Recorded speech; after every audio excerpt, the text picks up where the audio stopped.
Again, I'm just going to show you what I've been doing lately. I've been using up some of my scraps. So this is something that I've done since my card making days with Stampin' Up.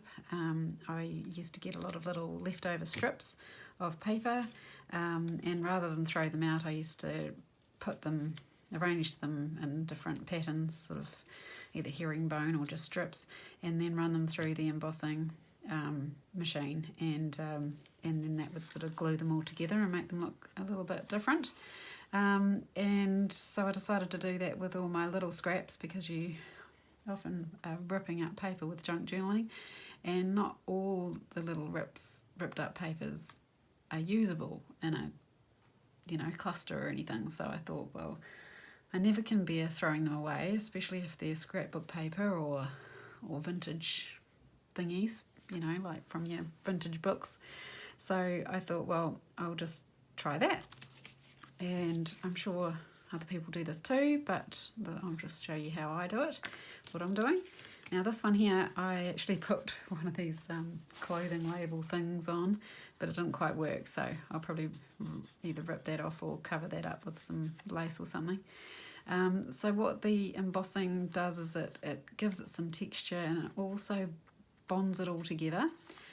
And what's really cool about it is it just gives, not only does it give a different look to the paper itself, but you don't even have to worry about tearing the paper to make it look cool, because you see that was a straight piece, but the embossing is making it not straight anyway, so you don't have to worry that it's straight, if you know what I mean. It's given it some texture anyway to the edges. So if you're one of those people that don't like straight lines in your junk journals, you don't even need to worry about it. And this one here, it's got pieces of dictionary page, pieces of book page, and then on this side I've even let the junk mail that I got it from show through, because I thought, well, I'll probably maybe use it as a pocket, so I wasn't too worried at the time, but now I've made it into a bit of a tag. So anyway, you can see that it's from LJ Hooker, and it sort of had some florally pattern through it, so I just left it as it was. So that's just the back there plain. Yeah, so I'll just show you what I did, and I've got one here that I'm in the middle of.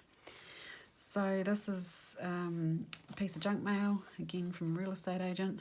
Met her before, she's really lovely, but I'm going to cover her up in a minute. So you do both sides, well, you can do both sides with these, so that's what we're doing today.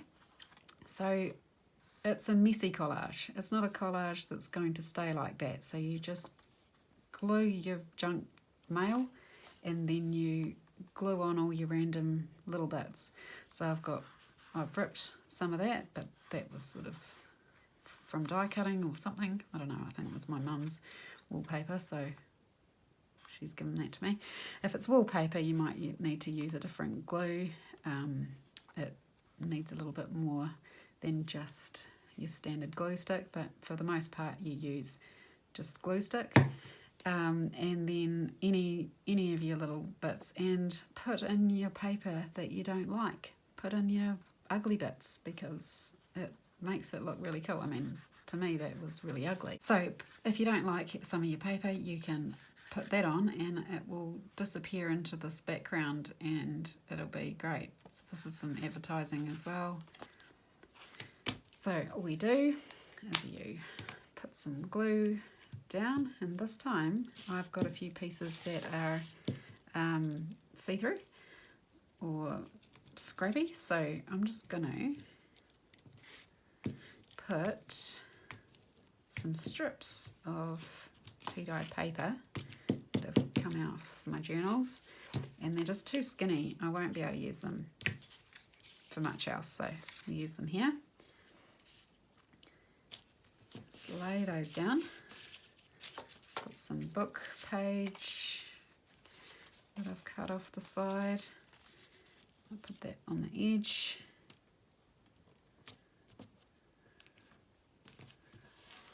This bit of raggedy stuff hanging out is from me vandalising the books that I use for the covers. And then just lay another piece. You could slightly overlap it if you want, but I'm not going to because it doesn't really matter if some shows through or not.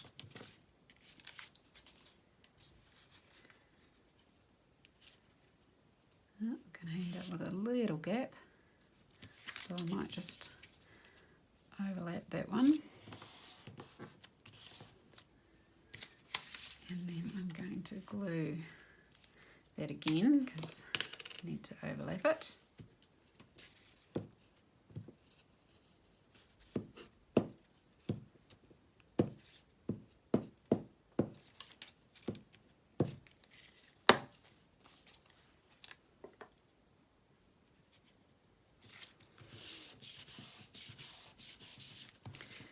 And I'll just cut off the edge. Doesn't have to be too precise. Can wait till later to trim it how you want. And there's some more scraps to use. I'm sure that there's no project that doesn't make scraps, more scraps. Use up your scraps, but you end up with more scraps. How does that work? And here we've got some tissue sort of paper, and I'm just going to lay that down. So let's just glue it and use it as it is, eh? Just rip that bit. That's strong. It's kind of a handmade type tissue paper. I got it at an art journaling class. So I took my scraps because I love scraps. Can't throw scraps away. It's actually a bit embarrassing because I almost went through everybody's scrap bin to take their scraps. Couldn't believe how much they were throwing away. But that's the hoarder in me, I think, keeping everything. Alright, we'll put that down the other edge.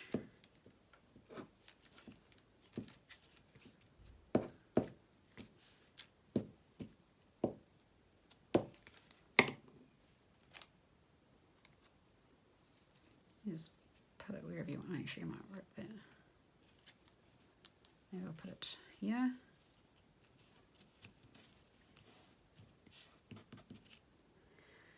And you just try and do this without too much thought. Otherwise, you'll spend ages trying to worry about what it looks like in the end, and you're seriously not going to know what it looks like in the end. You've just got to trust that it'll turn out okay. And if it doesn't, it's just scraps, right? Now I thought, let's do some blue in the green. Why not? This is just some wrapping paper. Of course, everybody knows sometimes I like the wrapping paper better than the present. My family knows that I'm going to keep the wrapping paper maybe for longer than I do the present. Cheeky, eh? That's so rude.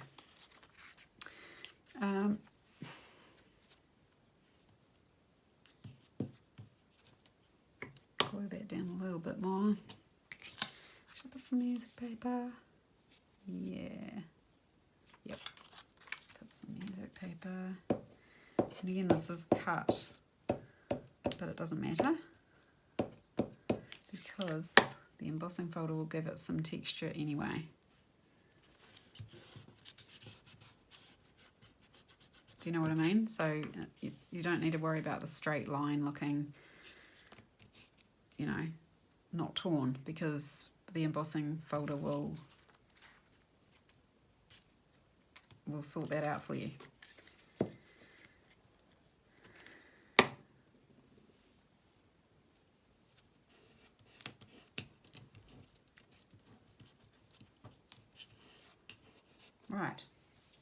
you get your embossing machine.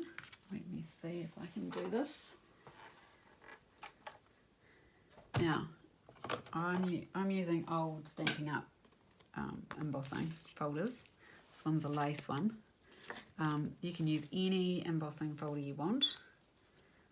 So what I'm going to do is I'm just going to cut it so that that part fits in to the embossing folder. And do that bit next.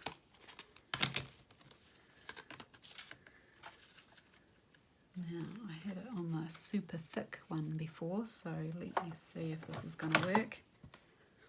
I may need to go and grab my other plate. Yeah, I need to go and grab my other plate. Hold on a second, bear with.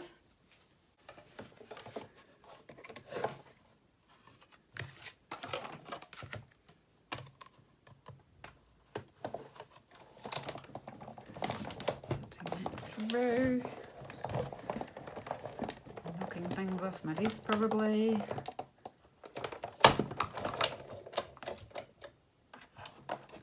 Alright, let's see how that did. Oh, yep, worked. So there we go. We've got some beautiful lace patterning coming through there. And it's sort of just melded all of those pieces together. And I've got a brown and purple going on one side and a green and blue going on the other side. So, didn't really intend that, but it'll be okay.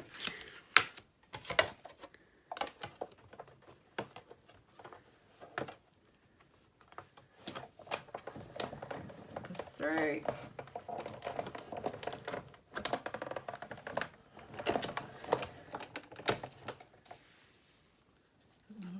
Glue.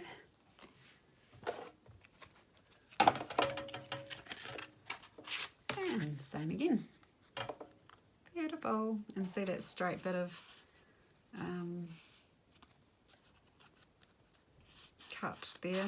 Doesn't look so bad because it's got its embossing going on. Right, now to bring out the embossing even more. Now, if you like straight edges, you can take that to your trimmer and just straighten it up, or you can do that later. I mean, for these ones I did. I made them quite as straight as I could after I'd put them through the embossing folder.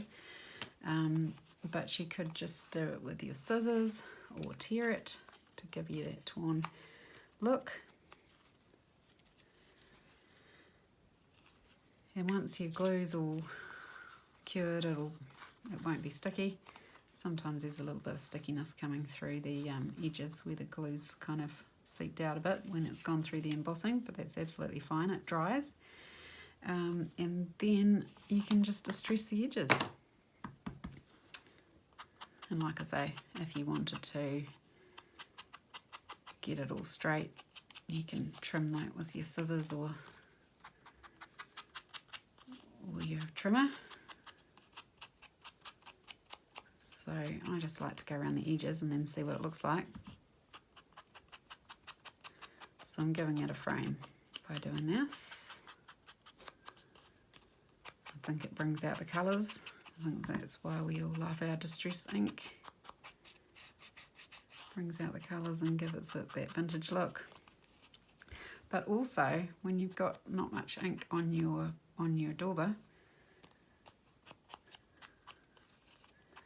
you can just go lightly over the embossed raised pieces, just really lightly, and it just brings them out a little bit more.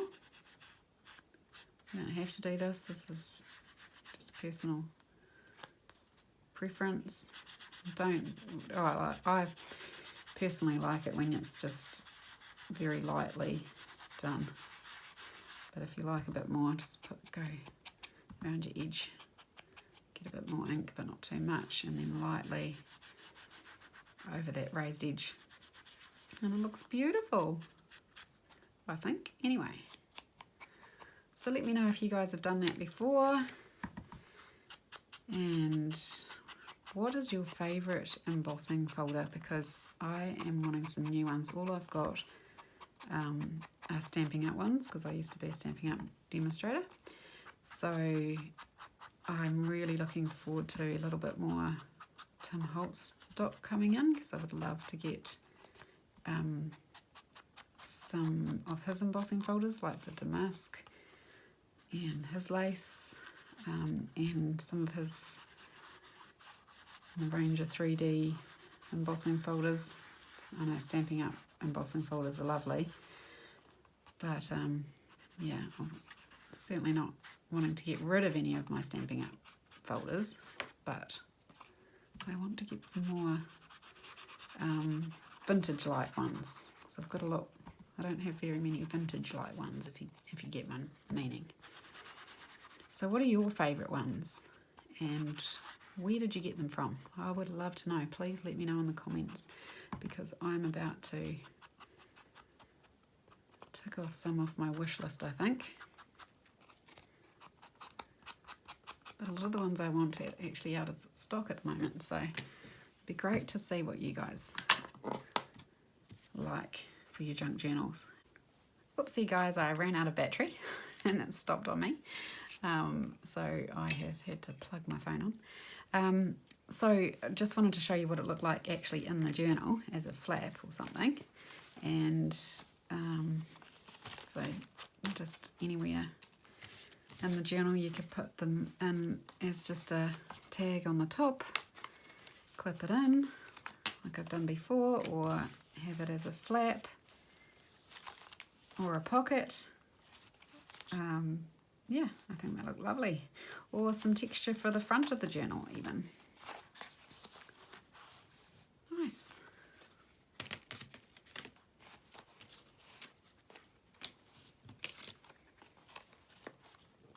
Yeah, I like it.